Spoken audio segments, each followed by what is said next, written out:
Chu Yi dies in a car crash and becomes Landon Barn, the illegitimate son of King Barn, ruler of Arcadina. Because his mother was a maid and the king's greatest disgrace, his father had always despised him. The same could be said for his half-siblings. When he turned 15, his father had announced that the city of Baymard would be given to him and would no longer be under the empire's control. It was a well-known fact that Baymard's lands were barren and poverty-stricken. For God's sake, this was banishment. His deadbeat father had indirectly banished him from the empire.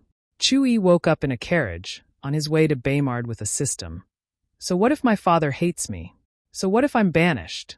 I will turn my territory into a modern society. Little Landon, are you okay? A panicked voice reached his ear.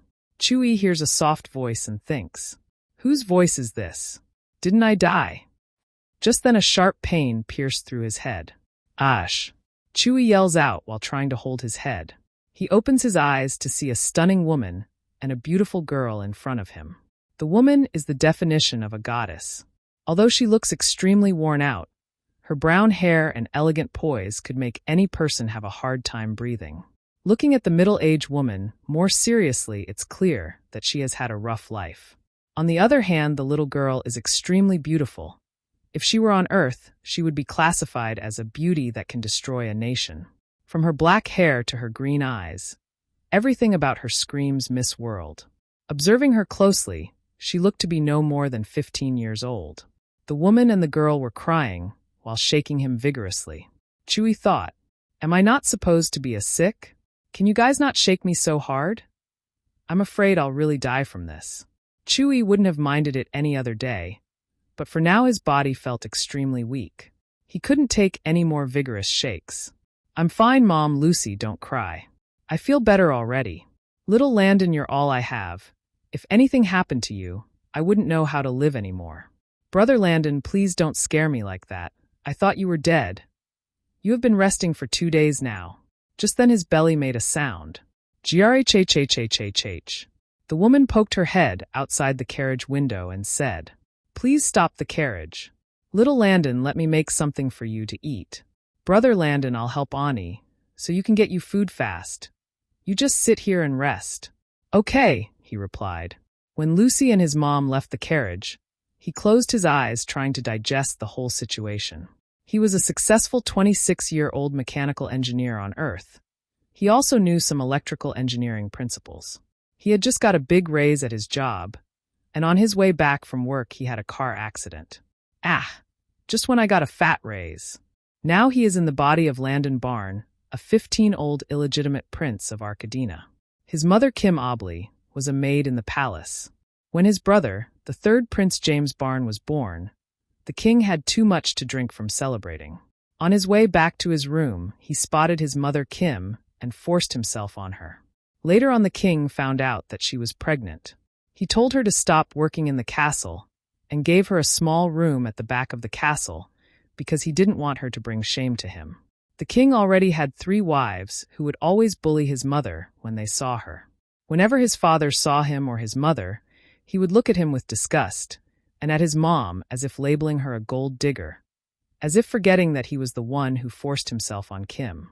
As for Lucy, she is also the illegitimate daughter of Baron Gustav. For months after her mother died, the Baron denounced her as his daughter.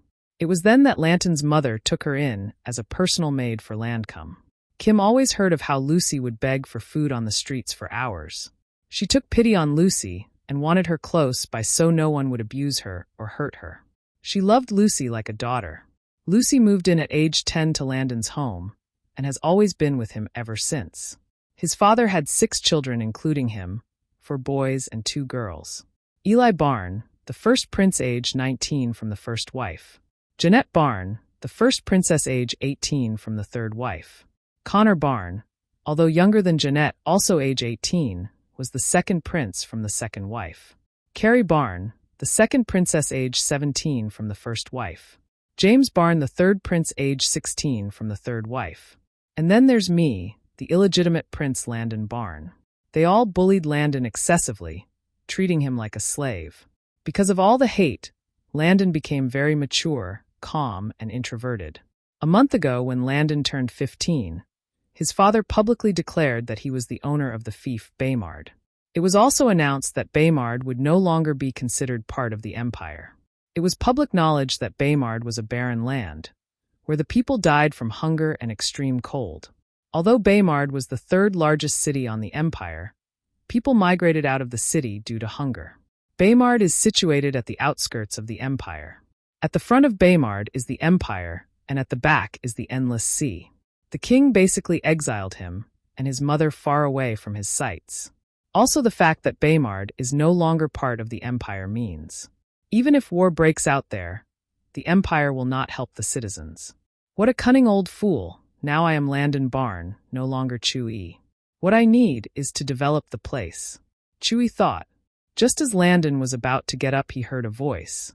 Host selected. System analyzing. 20% complete.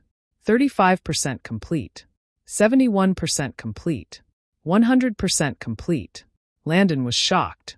I never thought those system stories on Earth were true. The voice was coming from inside his head. It was a very emotionless mechanical voice. Ding. Do you wish to bind with system? Bind. Ding. Binding of technological system has been completed. Host must work hard in order to bring advanced technology and development into this world. An instant reply. Landon was stunned. He was excited inwardly. System, why did you choose me? Landon blinked curiously while asking. When Host was on Earth, Host had an IQ of 260. Currently, Host was the smartest dead person available from Earth, allowing the system to bind with Host. With the Host's high IQ level, it will be easier to access the knowledge the system will provide. The system has a minimum IQ requirement of 250. So I was the smartest dead person. That makes sense. WW. Wait. What? System, are you sure? Answering to Host, yes. There are smarter people back on Earth, but they are all still alive. Due to Host's fortunate death, Host was the next best thing. Landon almost coughed out blood. Fortunate for who? For you or for me. Anyway, there's no need thinking about it anymore. What's done is done. System, how do I use you? System will give you a task based on the situation of your kingdom. If Host is lacking the right raw materials for development, System will provide it as a reward. Once the task has been completed, Host will be rewarded. Also, Host can buy basic equipments from System that will be helpful towards Host's missions. Buy basic equipments? Yes, Host can buy these equipments with experience, technology, and bonus points. Experience points are gotten when Host used the knowledge from the system to better Host's kingdom. Technology points are gotten when advanced technology is created, while bonus points are gotten when the Host uses his own intellect to create new inventions or solve major issues. The system has unlimited levels. The higher you go, the harder it is to complete the levels. A screen popped up in front of Landon, showing him his current information. Host name, Landon Barn. Age 15. Status, banished Prince of Arcadina, new King of Baymard. Level, beginner. Current situation, stupidly weak. If the Host were to stand out in the wind for a long time, the Host bee will blown away, poisoned with Nolet Wisp. Landon didn't know whether to laugh or cry. Was it my father, the king? Or my half-siblings? Damn. I just arrived and I'm already poisoned? No wonder I felt like dying when Mom and Lucy shook me earlier. I almost thought those two were undercover bodybuilders. To think I was poisoned when leaving the kingdom. I was already banished. Why couldn't they just let me be? TCHH. Whoever you are, let this daddy not catch you. Hey. Suddenly, a box wrapped like a gift popped up on the screen, startling him. System Starter Pack. Knowledge on the Introduction to Farming. Host needs to develop his land before creating advanced tools to aid his people. As an additional bonus, System will cure Host completely, while giving Host greater strength than the average person. Landon clicked on the package and immediately felt a wave of knowledge burst through his brain. At the same time, he could feel his body getting stronger. Once he was done digesting the information, he looked at his wrist and was shocked. His hand, which recently looked like a ghost's body, started changing. As time passed, his hand looked more and more human. Once he was done assessing his body, he looked at the mission tab. There were two main missions. He clicked the first one. Mission: is your land really barren? Use your knowledge on farming and fix the problem of food shortage. Your empire must be strong enough to protect its future technology.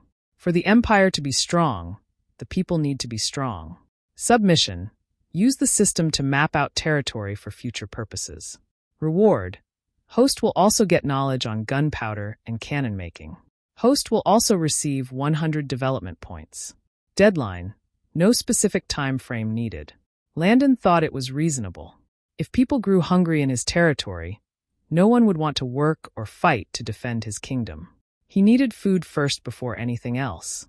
He clicked the second mission. Mission: gather enough points to complete level 1. Requirements: 2,000 experience points and 10,000 technology points needed. Deadline: no specific time frame needed. Reward: level 2 unlocked. Landon shrugged. I would do it anyway, so it really isn't a serious mission. Besides, I'll need so many points. It will take at least 5 missions or more before I level up. System: can you tell me about the current world? Answering host: the current world is called Hertphilia, comprising of 9 continents. The continent the host currently lives in is called Pino. Pino has 5 empires: Arcadina, Corona, Diaphorus, Terrike, and Yoden. Each empire has at least 15 major cities and 30 minor cities. The host's current fief is called Baymard. It is the 3rd largest city in Arcadina. System: tell me the situation with Baymard, he asked curiously.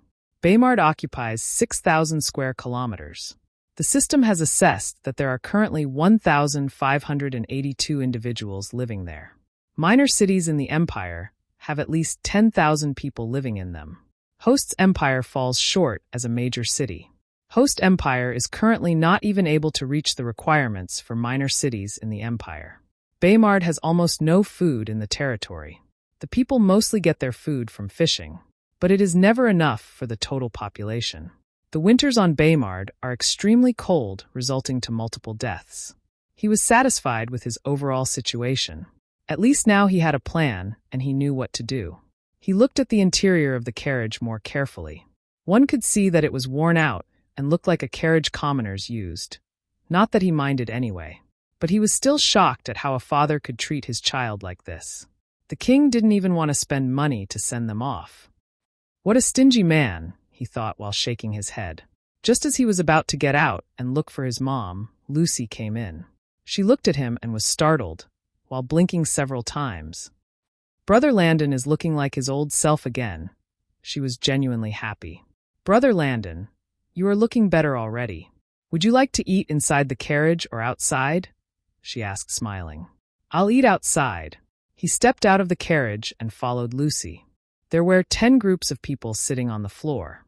Each had at least 30 people gathered around a pile of food. As he walked by, they knelt on one knee, giving him a proper salute.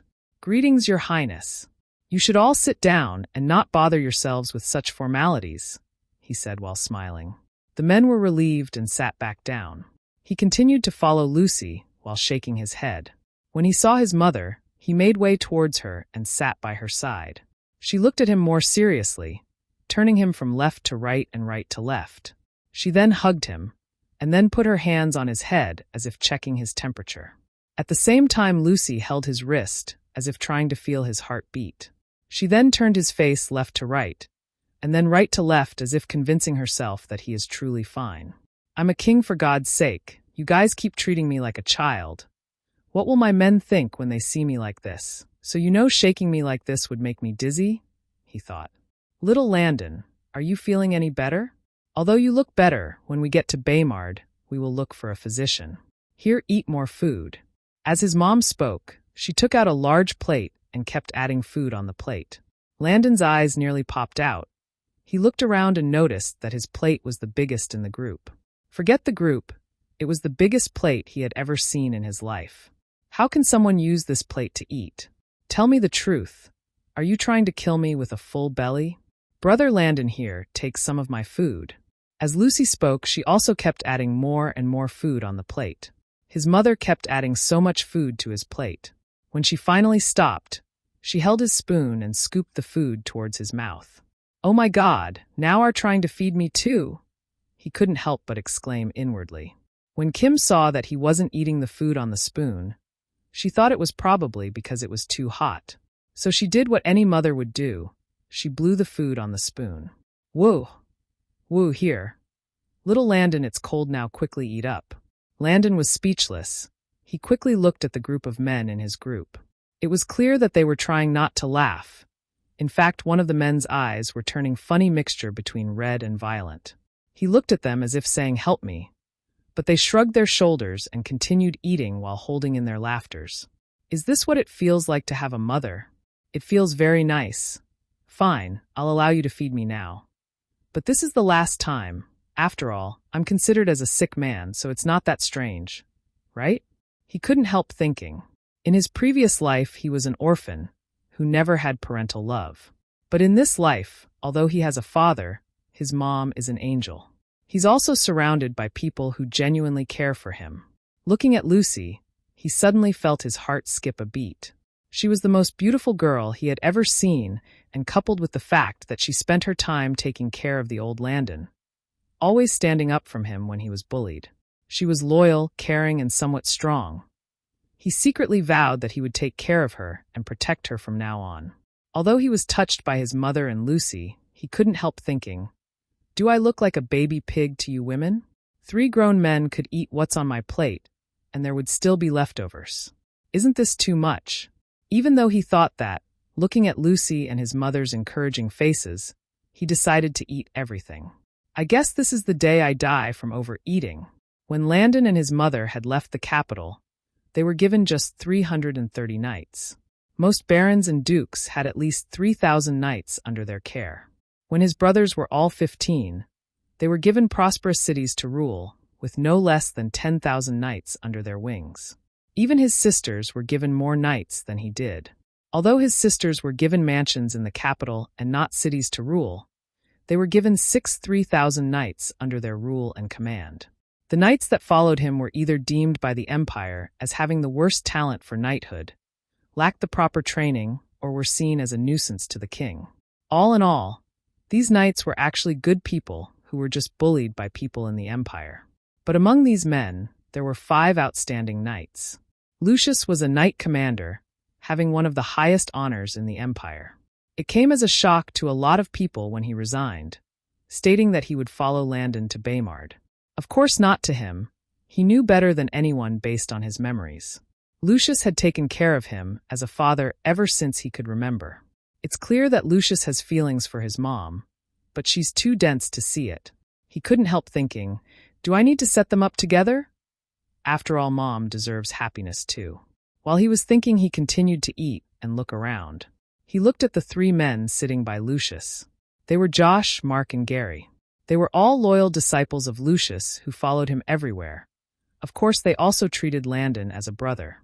They all worked hard and attained the position of knight captain. Lastly, he looked over to Trey Parsi, who is his personal knight and bodyguard. Trey is extremely loyal to Landon, that you would think it's an addiction. He always stays close to Landon, protecting him at all times. They usually play together and crack jokes here and there. In Trey's heart, Landon is his brother.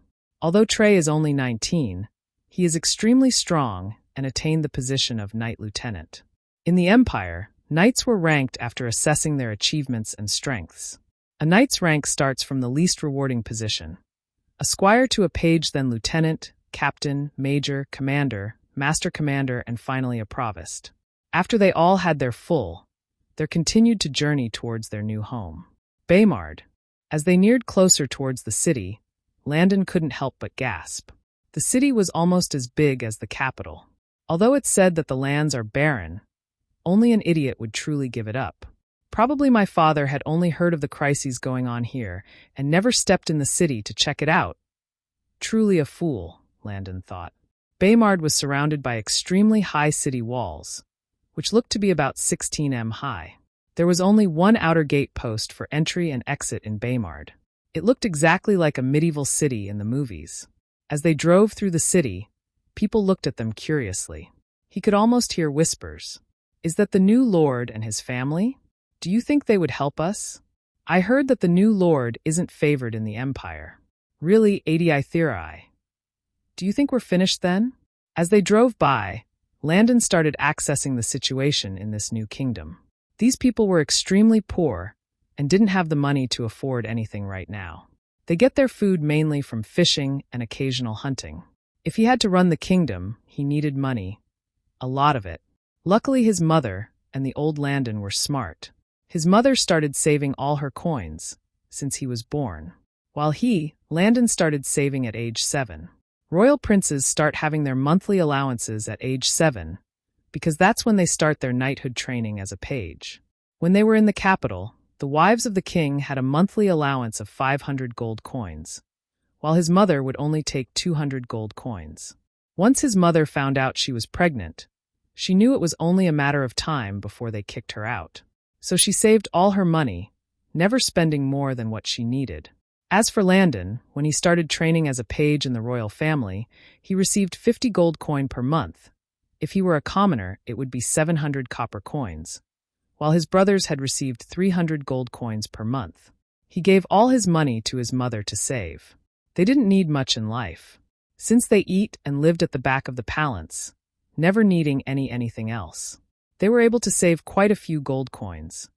But all of that is about to change. Before, they had only themselves. But now, they have an entire kingdom to feed and wages to pay for their knights and servants, which is fair. Before, all these people took their salaries from the empire. Now, Landon would have to step up. He quickly calculated that their savings should be able to take care of everyone for at least 6 months. Based on the currency, 100 copper coins gives 1 silver coin. Similarly, 100 silver coins give 1 gold coin. The average salary pays up to 250 copper coins, while a knight's salary pays 700 copper coins minimum, depending on their ranks. He also took into account that he may need to build new equipments and buildings. He quickly remembered the starter pack he received. Once he waited for food to grow, he would have to fish the kingdom. When they arrived at the only castle in the city, maids rushed out to greet them. "Good day, your highness and highnesses," they said while curtsying. "Be at ease. I am your new lord, Landon Barn. This is my mother Kim, my friend Lucy, my loyal retainers, and my staff. Now let's see our new home, shall we?" he said with a smile on his face. Once they were introduced and shown the entire castle, Landon all they staff gathered and waited for further instructions. Looking at the group of people, most were in their early 20s, while some were in their late teens and a few in their early teens. "How many people work in the castle?" he asked. A girl in her early 20s stepped forward and spoke, answering, "My lord, 30. There are 12 gardeners, for stable boys, and 3 cooks and 11 maids." "Good. Nathan, Daniela, please step forward," he said. "My lord," they said while stepping forward. Both have been loyal to his mother for many years. Nathan is a 47-year butler, while Daniela is a middle-aged woman. They are actually married, and their only child is actually Gary. "Nathan, you are to train the boys, while Daniela will train the girls. You all will be paid at the end of the month. Your salary will be 350 copper coins. Use it to take care of your families. If you all have any difficulties, please inform any of us present. After all, we are all family." As the servants heard this, they were stunned and then very excited. One should know that there was no money around to even buy food. Their families had had a very hard life here. They all knew that the average salary is 250 copper coins, but His Highness offered 100 more copper coins. What did this mean? His Highness is so kind and compassionate. We must serve him loyally, they all thought. Once he dismissed all the servants, he decided to discuss with his retainers. "You all have served my household loyally for years. This is our new home, our new life. The Empire has sent us away for good." As he said that, he looked at she retainers. They were all angry. They then continued. "They might have thought that they'll have the last laugh. They might even think we would all die without their help. They think we are weak, defenseless, and a nuisance to the Empire. But I don't believe so. We will turn this place into heaven and deny them access to it." As he spoke, the knights were getting very excited. Their blood were boiling. Most of them were told they were useless all their lives. They are called trash and looked down on many times in the capital. Even Lucy and his mom couldn't help it, as their blood boiled. "Are you all with me?" "Yaha," they replied. "I said, are you all with me?" "Good, because I need super knights who would train efficiently, so I will only pay the salary for a super knight. All pages will get 1,000 copper coins, squires will get 2,000 coins, lieutenants get 3,500, captains get 6,000, majors get 9,000, commanders get 12,000, master commanders get 15,000, finally provosts get 18,000 copper coins a month." Everyone was shocked. The amount was definitely too high for the various professions. This is a new era, a new time, a new home, and a new king. Long live the king! Long live the king! He knew he would change the way the knights trained, but he had to start gradually. In this era, they didn't have any form rigorous training like the ones established on Earth. In fact, when he turned 18, he had served his country for 2 years before settling, before he worked as a mechanical engineer. He knew more than anyone else the importance of all those military routines. Since the system would eventually reward him with all knowledge on cannons and gunpowder making, it's safe to assume that he would be making his very own machine guns soon. Hence, he needed to train the men's reflexes and physical conditions so they could efficiently work guns or any other military equipments. Although he didn't have any guns presently, it didn't mean he would neglect the benefits from that kind of training. Those routines helped soldiers build confidence in themselves, their subordinates, and their companions. It also helped the soldiers improve their leadership skills, develop a sense of belonging, pride, compassion towards others, and of course extremely strong body. What he needed were soldiers who were loyal to him, the people, and the kingdom, and not men who did things for merit or money. He scanned the soldiers seriously, ensuring that he met almost everyone with his eyes. He gave off the aura of a well-accomplished soldier. Tomorrow morning before the dawn of day, all knights will assemble at the inner castle for training. This training sessions will involve new routines, as well as your normal sword practices. All those who arrive late will have no breakfast and lunch for the rest of the day. More than 3 absences without a good reason will result in no food for a day and intense punishment. Now, Dio, you understand? All the knights immediately yelled back, "Yes, my king." "Excellent. Now divide yourselves into 3 groups. It can be in any order, but each group must contain at 100 men." Once he finished speaking, he walked towards his mother and Lucy. "Mom, we will need enough food to feed all the knights, our workers, and ourselves." "How much do we have?" he asked. His mom thought for a while and answered, "We brought 3 wagons filled with wheat, 1 wagon filled with beans, 1 wagon filled with peas, 1 wagon filled barley, rye, and oats, and finally a wagon filled with various seeds needed for farming." "That's good, Mom, Lucy. Tomorrow morning, could you all make sure that the kitchen makes enough food for all the knights? I need all the food delivered to the inner courtyard at daybreak every morning." He asked softly. After all, she was his mother, not some soldier in the army, and Lucy was someone he cared about deeply. Lucy looked at Landon's handsome face and blushed. Since when did brother Landon look so cool and handsome? Lucy continued to blush as she observed Landon. On the other hand, Kim looked at her son's handsome face. She smiled and thought, "When did my little baby grow up? He's so cute, acting all tough and manly." Pinching his checks gently, she said, "My little boy has grown up. Of course I'll do it. This our home now. Whatever you need me to do, just say it." "Brother Landon, do you even need to ask? I'll do anything you need me to do," Lucy said. Immediately, as she realized what she just said, her blush intensified. Kim noticed and couldn't help giggling. Landon was confused to why his mom kept giggling. "Thanks, Mom, thanks, Lucy." Looking at them, he felt that he was truly blessed. Even though he felt like that, he couldn't help but sigh inwardly. "Woman, why can't you take me seriously? Although I may look 15, I'm a full-grown man for Pitsake. Can't you see that this is a serious military moment? You just said I've grown up. Yet here you are, pinching my cheeks in public. Whew, I give up. Luckily no one saw you do it, or else this serious atmosphere would be a joke." Once he finished speaking to his mom, he looked around and saw all his soldiers split into 3 main groups, excluding Commander Lucius. He walked towards them with a serious look on his face. "Since we have 3 knight captains in our kingdom, All knights will be grouped under these captains. All the knight captains will in turn answer to Commander Lucius. Captain Josh. Josh stepped out of the crowd and gave a salute. "My king," he said, still on bended knees. "You will lead, train, and take care of all men in the first group." "As you wish, my king." Josh moved towards Lucius, gave him a salute saying, "Commander," and walked towards the first group. When he arrived in front of them, they all shouted, "Captain." Josh then stood in front of them and faced Landon. Landon then continued on with allocating the other teams to Mark and Gary, repeating the same scenarios. Once everyone looked satisfied with their various groups, they all faced Landon and yelled, "My lord." They felt like they truly belonged here, as compared to when they were in the capital. No one had ever paid so much attention to them as Landon was doing. "You all will take each other as family, as each other's brother. You will eat together, work together, grow strong together, and build this kingdom together. No knight will ever be left behind." They were stunned and equally surprised. No one would be left behind. This was the first time that they heard such a phrase. In this world, the strong rules and the weak perished. That's just the way things were. But since most of them were considered as weak in empire, so they were heavily affected and touched by Landon's words. "For now we will do an inspection on the land.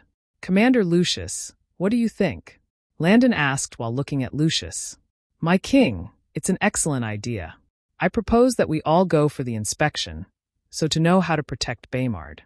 Lucius answered immediately, "I agree. After all, we need to have a clear understanding of the situation here. Based on the information we gather, we will be able to appropriately allocate duties and responsibilities to everyone. For now, let's go look at Baymard." Everyone needed. As he was about to move out with his men, Lucius stopped him with a smile on his face. "Little Landon, does your cheeks still hurt?" As they left the castle, Landon quickly checked on the system. "System, how do I use you to map out the territory?" Answering host. Host just needs to look at the map of the empire, stored in the system, and highlight the territories that belong to host. "Just like that?" Landon asked, almost not believing the system. "Yes. So what happens when I want to expand my territories?" "If that were to happen, host just needs to highlight more regions on the system map." Landon nodded as he listened to the system. This is also very useful, as the system will inform host if there are any enemy attacks or unwanted guests in the host's territories. "That's good then." Landon looked at the map and decided to draw a circle around Baymard. He made sure to add at least 20-meter difference between the city walls and the surroundings. Once he was done, a pop-up screen appeared. "Would you like to view your selected territory on the monitor?" He was excited. With a monitor could check every area in Baymard without being there in person. This is extremely useful for times when he might have to leave the territory for urgent matters. He clicked on yes and viewed the city. Looking at the monitor, it resembled a regular flat-screen TV. He could see people fishing on the seacoast, people farming inside the city, people going out to hunt, the city walls, the castle, and so on. He was satisfied with this mapping function in the system. Baymard was divided into 3 regions: the upper regions, the central regions, and the lower regions. As he passed through the upper region of the city, he saw various estates. There were 16 estates, that each had at least 6 stone mansions and 10 small buildings on them. These mansions were extremely huge, having their own courtyards and servant quarters. Each estate was surrounded by a 4-foot fence. A person standing next to the fence could see the entire estate without stressing themselves. If it were back on Earth, each of these mansions could be used to open a major university. They were big, but not as big as his castle. "At least there are no nobles in the city to bother me." The city lord used to stay in Landon's castle, while these other estates belonged to the barons and dukes. Once they heard that Baymard will no longer be under the protection of Arcadina, they all fled to the capital. They didn't want to serve Landon, so they left. What a joke, serving a 15-year-old prince who has no power. In their eyes he was trash, a prince with only 330 soldiers. They were all way stronger than him physically, and had a larger number of knights under their wings. In his world, strength is everything. They knew that Landon had been exiled along with his family to Baymard. Staying would only bring the wrath of the king onto them. Choosing to serve Landon would be stabbing the king in his back. Besides, they didn't want to lend any of their knights to aid in protecting Baymard. If a war broke out between Baymard and any neighboring cities, there would be no reinforcements coming in to help them. Coupled with the lack of food in the territory, it was not a risk they were willing to take. They knew that the king was indirectly saying, "I want Prince Landon out of Arcadina," and if anyone helps him, they would face the consequences. Once Landon and his men left the upper region, they arrived at the central part of Baymard. This region was where the villagers lived. As the group moved through the city, they greeted the villagers and aided any who needed any form of assistance. Landon kept observing his surroundings. Compared to the houses in the capital, these ones could easily be destroyed in harsh weather conditions. From his memories, the houses in the capital were all made from stone and wood, making them sturdy and long-lasting. But the houses in Baymard were made of sticks, straw, and mud. They all had frameworks made of timber. Their walls are made of a dried mixture of woven twigs and mud, and their roofs made of straw. These houses were typically called mud brick houses. No wonder it was reported that Baymard had the highest death rate in Arcadina. He thought, looking at the roads here, they were not as good as the ones in the upper region. There were patches of mud on the ground and a lot of potholes on the roads. On their way to the lower regions, they saw a group of men carrying bows and arrows hoping to get some meat for their families. Women carrying water and children running around and playing. Once they reached the lower levels, it was all vegetation and farmlands. Landon could see over 300 fields, but only about 5 people on them. It was clear to see that even the people believed that their lands were barren. Looking west from the fields, Landon was surprised to see 2 giant estates. He then turned to the east from the fields, and only one gigantic estate there. Landon's interest was piqued. He turned to the Lucius and the group. Why would nobles leave the upper region to build their estates here? Don't you find it very strange? Indeed, my king, Lucius said, and everyone else nodded. My king, maybe they found something valuable in this lower region and decided to stay here, said a shy knight. The knight had blonde hair and dark brown eyes. If he were on Earth, he would look like a K-pop artist. He had no muscles and looked incredibly weak, like a twig. Landon was not worried, because once he started training them, they gain a lot of muscles. The knight's voice showed a hint of shyness and fear. It was clear that he lacked any confidence in himself. What's your name, age, rank, and captain? Landon asked. Billy Vane, age 17, squire under Captain Mark. My king. Billy, that was an excellent suggestion. They might be things there that could help us better the kingdom. Excellent, Landon said while smiling. Inwardly, Landon was shocked that Billy was 17 years old. He really looked like a 14-year-old boy. Billy was extremely excited to be complimented by the king. One had to know that when he spoke he was shaking like a leaf. Seeing His Highness in high spirits, he felt more confident in himself. The other knights also nodded and thought that what Billy said made sense. After all, even the villagers didn't stay here. So why would nobles? It all seemed very sketchy and questionable. Let's go west first. I'm curious to know why they needed 2 estates there, compared to the east. The first estate they stepped into was located on a hill. As they stepped in, Landon was stunned by what he saw. It looked a pack of ferocious lions clawed their way out of the estate. The courtyard had several pieces of broken equipment on the floor. The left boot of a shoe was found floating in a pond at the center of the courtyard. A trail of grain could be seen from the courtyard trailing into the estate. Looking at the floor more closely, he spotted a woman's undergarment by the trail of grain, a ripped painting in the flower beds, and what looked like roasted fish. Were they so scared of my father's wrath that they had to throw away their meal? He thought. Landon and his men were all stupidly confused. Just what is going on? Nothing here adds up, they thought. In one of the courtyards, they saw large quantities of ash scattered all over the floor, and traces of twigs and swords with blood stains on them could also be seen. They searched through every mansion on the estate and couldn't find anything valuable. Just as they were about to leave, Landon saw a cave at the back of the estate. Once they reached the entrance of the cave, the men put their hands on their sheath in preparation for any sudden danger. The entrance of the cave looked like it came straight out of a Lord of the Rings movie. Landon was just waiting for Samur the White to pop up from thin air. The cave had molybdenum, trona, and feldspar stones on the walls and ceilings. The people in this continent only knew the uses of molybdenite.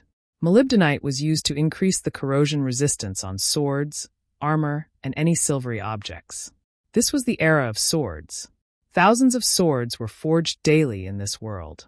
It was for sure a rare treasure. On the other hand, people used trona and feldspar as decorative stones in the continent. In their eyes, these two were just regular stones, completely worthless. But to Landon, who came from Earth, they were priceless. Trona could be used in glass-making, paper, detergents, textiles. The list is so long. This was truly a huge win for them. The cave was so big that Landon thought they would easily get lost if they kept going forward. So they decided to leave. The second estate stood on another hill, 700 meters away from the first. Walking in, the estate was far cleaner than the first. It was truly stunning. Landon was in awe. They found bags of planting seeds and wheat in the kitchens, a ton of armor, swords, and also a courtyard scattered with ash and blood stains. Moving towards the back of the estate, they found another cave entrance. Once they stepped into the cave, they saw a lot of iron ores. This was an iron ore mine. To think they had such things here. Everyone became excited again, and kept wondering why no one in the Empire knew of this mine. They looked around for a while before deciding to head to the other estate on the other side of the farms. The estate was a lot smaller compared to the other two out west. Searching the mansions, they still found a lot of seeds, armor, and swords. Like the other two estates, they found a courtyard with a large quantity of ash on the floor and a cave at the back of the estate. This cave had a lot of mineral pigments and iron oxides on the walls and ceilings. Looking at the walls, Landon could see red ochre, yellow ochre, unbeer, saltpeter, and limestones. In this world, people used these ores to make various pigments for paint. Only royalty, potential women selected for harems, and wealthy people could have their portraits painted. Some peasants could live out their entire lives and never have their portraits taken. Everything about painting was expensive. If people in the Empire knew that Landon had this, they would cough out blood heavily and wage a full-scale war against him. As the men all thought of the benefits of having paint, Landon had his own thoughts. System, are the other mineral ores important? Answering host, saltpeter is the main ingredient for making gunpowder. It can also be used in making fireworks, rockets, food preservatives, and can also be used as plant fertilizer. For the other ores, they can be used as pigments for cosmetics and future inventions. Limestone can be used as soil conditioner, aggregates in concrete animal fillers, and so on. The possibilities are endless. Landon became excited after listening to the system. He looked at the cave and thought, oh my God, there's actually large quantities of saltpeter on the walls and ceilings. Looking at the white crystalline cones on the ceiling and the walls, he felt like Scrooge McDuck. He even started smiling stupidly. In truth, saltpeter ores looked like frozen snow cones on the ceilings in winter. He was reminded of the Disney movie Frozen when he saw this. There was no way he would let it go. This people on the continent didn't know what the uses of these ores were. But thanks to the system and his previous life, he now knew the importance of these ores. Although he was happy now, he knew he had a long way to go, especially when looking at the ores. He needed to find ways to extract the elements from the rocks. On Earth, these ores would have been processed using very acidic compounds. There were no distillation columns, pipes, or tanks here. This was very stressful to him. Even thinking about it, he couldn't help but knit his brows. Take cosmetics, for example.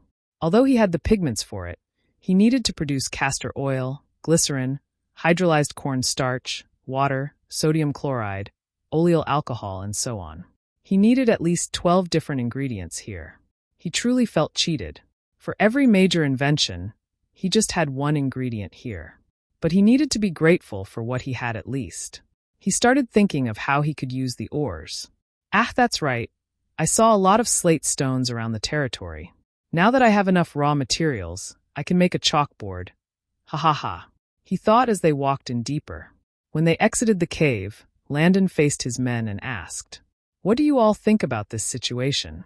The reports don't say anything about these 3 mines that we found. From the looks at it, the barons and the city lord might have been the only ones who knew about it, Gary answered. That may not be entirely true, since they needed workers for the mines. Do you suppose they used the villagers? Josh asked. No. They would be digging their graves if they did that.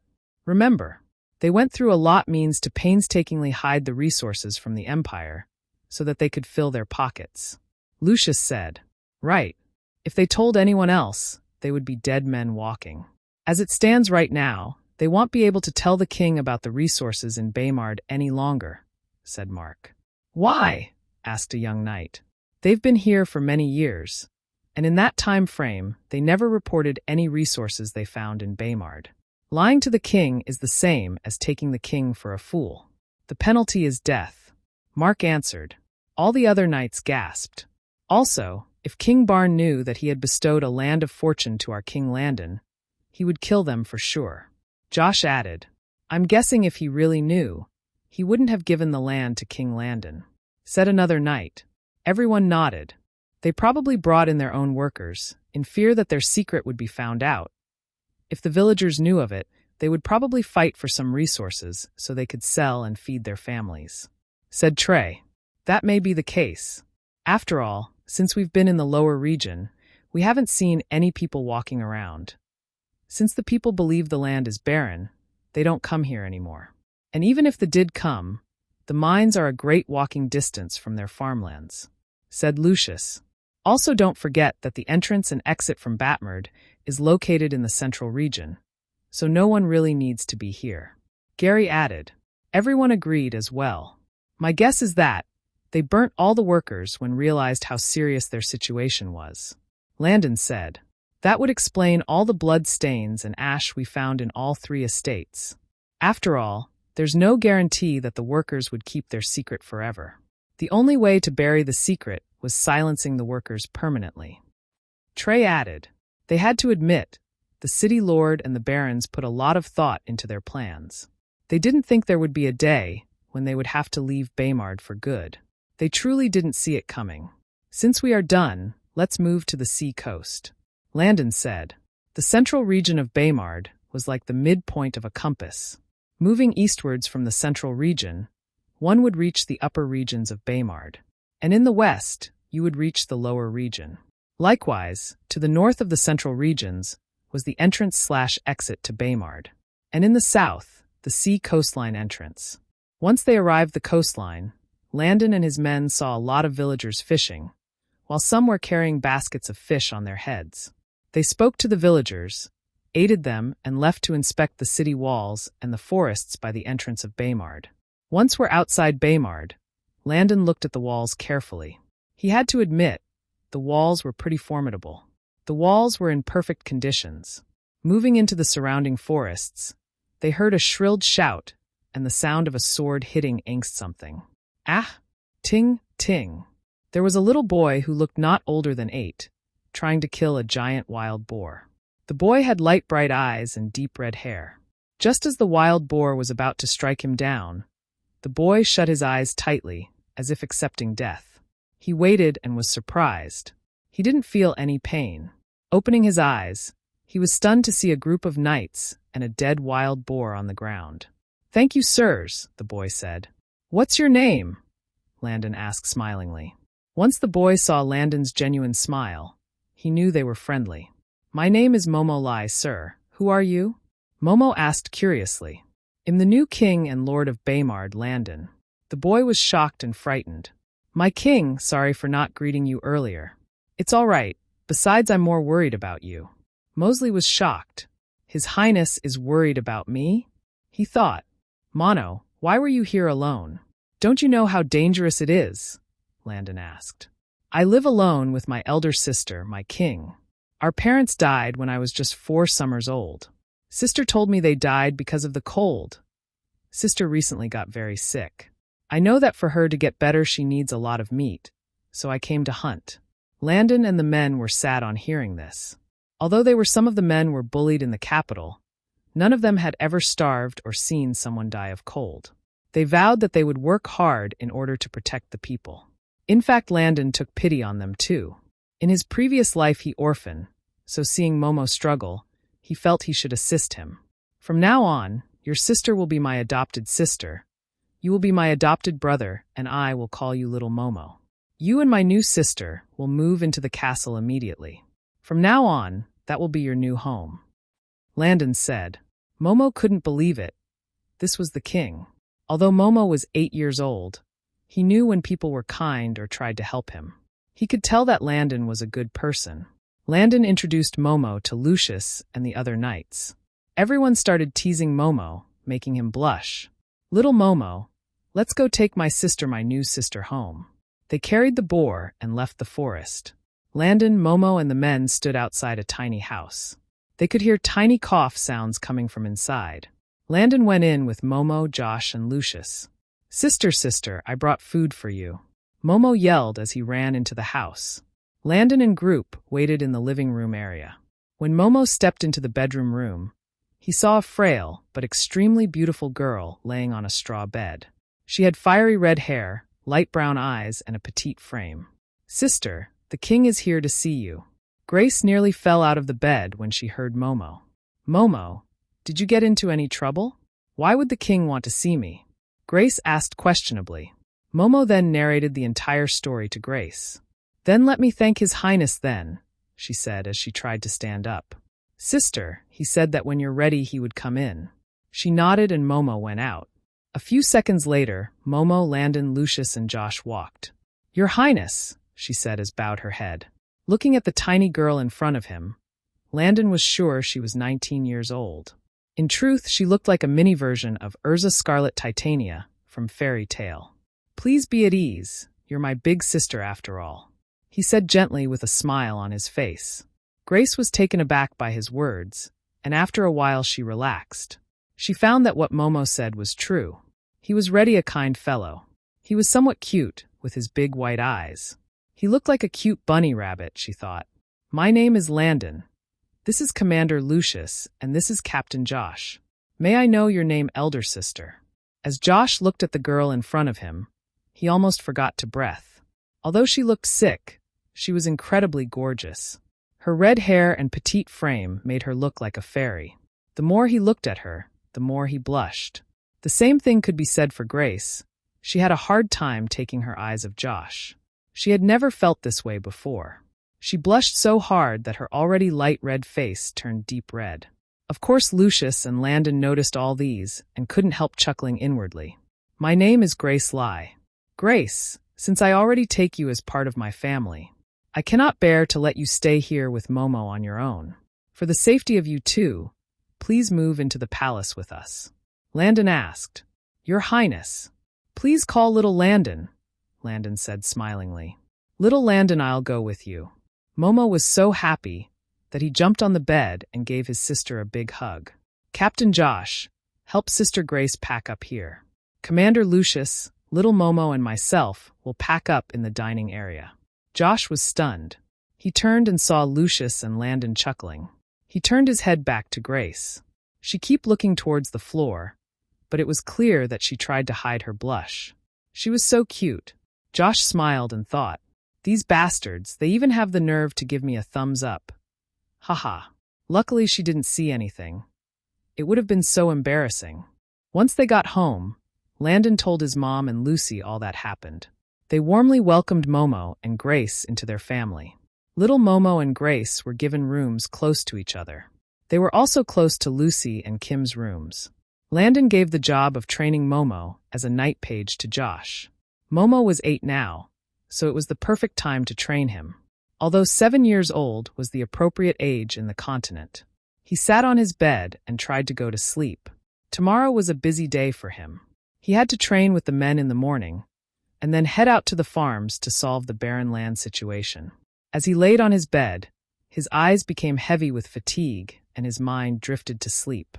The next day, Landon stood in the center of the inner courtyard, facing over 300 men. He was impressed. If he were back on Earth, it would be about 5 a.m. now, and yet all the men were up and ready. None of them came late. Even Momo showed up early. He knew that for his plan to work, he needed to discipline them well. He looked at them coldly, giving off an aura of an old war veteran.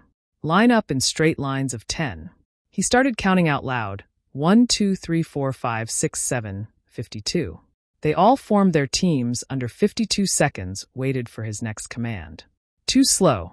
Lines should be formed by the time I count to 5. From today onwards, anyone who isn't fast in lining up will run 10 laps around the courtyard before training begins. Is that understood? Yes, King Landon. During training, I will be your commander and not your king. When answering to me, you will all say, "Sir, yes, sir." Say it. Landon yelled. "Sir, yes, sir," they yelled back. There are 4 military disciplines to follow while training. These rules are to be followed only when you are in training. First, I am the law here. Second, obey my orders. Third, unconditionally obey my orders. Fourth, when I am not around, obey Commander Lucius' orders. The men were taken aback by his opposing aura that sent chills down their spines. Is that understood? Sir, yes, sir. He did warm-up exercises with them for 10 minutes and stopped. He watched and waited for them to catch their breaths. After 1 minute, he yelled, "Line up behind your assigned knight captains." They immediately got up and looked for the captains in a flash. No one wanted to be punished. They all lined up behind Josh, Mark, and Gary.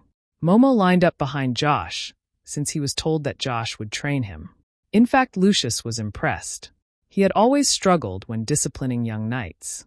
This was a real eye-opener to him. After these exercises, you all should have realized how weak you are physically. You all lack stamina and strength.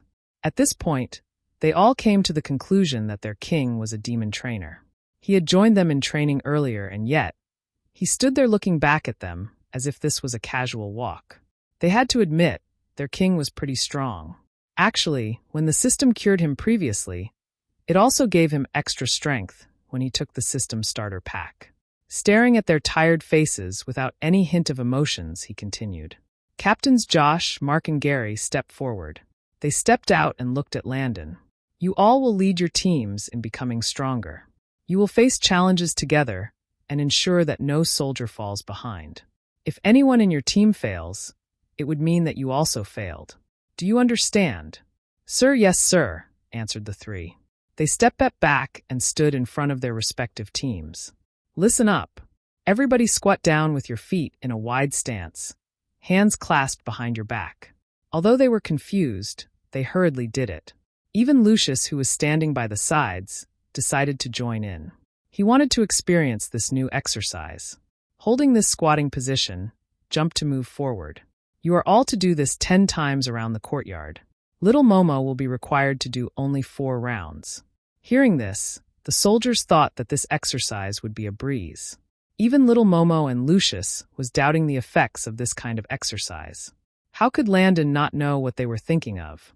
Back on Earth, he thought the same thing too, the first time he saw how the 3 exercise was done. Landon walked to the very back of the lines besides Lucius and squatted down. Then he yelled coldly, "Start!" Once they started, everyone was excited. They thought they would finish it fast and be done. After a while, they were breathing heavily and their throats were dry. Most of them were proud of their strength before, but now they couldn't help but look at their weak bodies. Even Lucius started to feel the burn, but he knew he couldn't stop. Gary felt like he was about to die. His heavy arms and tired legs started wobbling.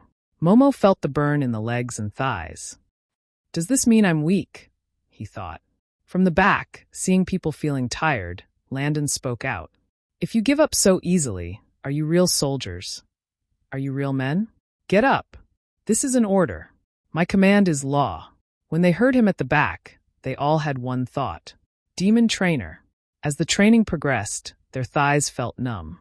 Every time they wanted to quit, they would hear the devil's voice from behind. Those that give up will be face my wrath. If you want to see, hey, try me. As they looked at little Momo, they were truly envious of the fact that he had finished his rounds. Trey truly felt like his legs were going to RIP off his circuits. As he thought of his best friend Landon, he wondered where he had learnt this sort of demonic training from. Trey thought that Landon made the training up on the spot. In fact, no one suspected that Landon was different. He had always been a very weird child. He was always too quiet growing up, a little introverted. When people would bully or insult him, he would just watch. He never really cared about how they treated him. He never cried or showed any form of worry. So they all thought this was still him. As the exercise progressed, everybody gave it their all since no one wanted to do any of the devil's punishments. Once they were done, they all dropped to the floor like flies. Everyone was dead tired. Their thighs felt sore and their hands felt heavy. Some were lying on the ground, while others were kneeling down trying to catch their breath. Some even tried to sleep for a minute, while the ones that were awake started looking at the main culprit who caused them to be in this state. In fact, they almost thought he wasn't human. He had been doing these exercises with them, and yet he looked the same as he was before the exercise. Once everyone caught their breaths and became more relaxed, Landon spoke. "Line up." Once they heard the devil's call, they all jumped for their lives, lining behind their captains. Even those who were almost asleep woke up and acted like shinobis, as they desperately tried to find the captains. In fact, Landon was sure that after this day, most people would literally stick closer to their captains like glue. Landon chuckled secretly. The men followed him in training for the next 45 minutes.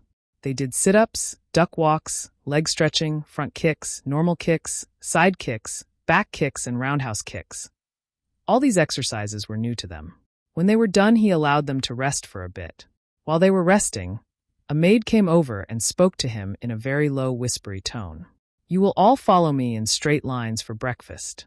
Your breakfast will be served every morning at this exact time.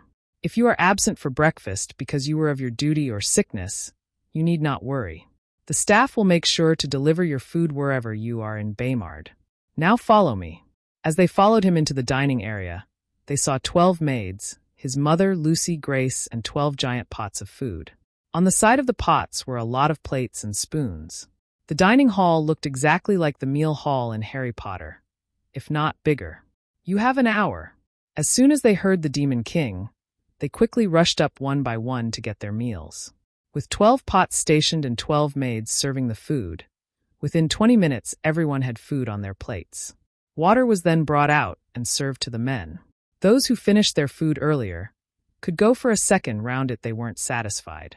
The only issue was that it had to be done within the time frame Landon had set for them. He brought little Momo with him and joined Lucius, Lucy, Grace, and his mom for breakfast. Looking at the cute, tired Momo, Lucy, Kim, and Grace lightly pinched his cheeks. "Little Momo, is it too stressful for you? You don't have to work that hard. Ani will take care of you," Kim said while smiling at him. "That's right. When sister gets strong, she will feed you and take care of you," Grace said while nodding her head. "You just tell big sister when you want to stop, okay?" Lucy added. "Auntie, elder sister, Sister Lucy, I'm fine. Brother Landon took good care of me when we were training. I want to get strong," Momo replied. "My cute little Momo, so cute," Kim said while rubbing his head. "My little man is so cute," Grace said while lightly pinching his jaw. "Little Momo, you are so adorable," Lucy said while lightly pinching his other cheeks. Momo turned and saw Lucius and Landon holding in their laughters. He felt wronged. No man wanted to hide behind women forever. What would people say? He looked at his arms and thought, "Cute? Adorable? No. No.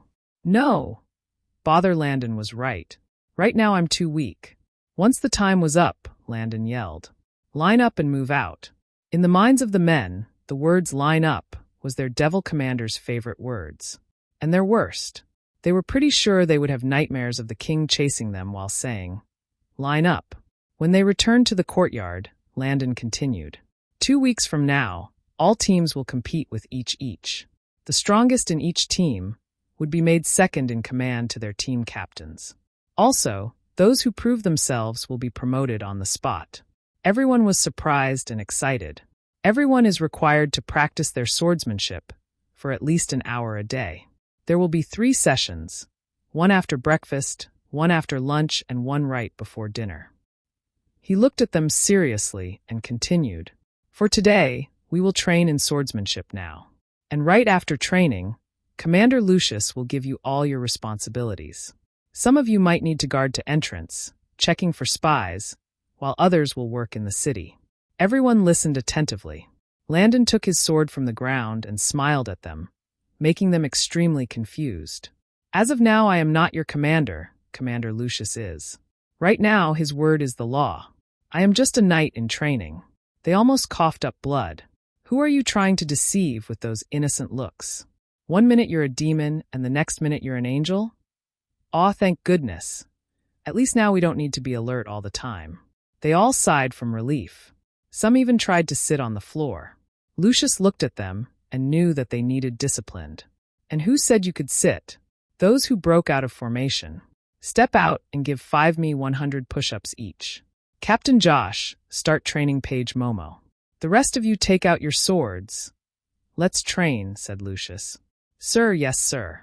They all yelled back, including Landon. They couldn't help but sigh.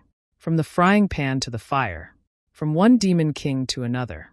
At the same time, Lucius was happy with the positive responses he was getting. The men were more attentive and did things more diligently. I can get used to this, he thought.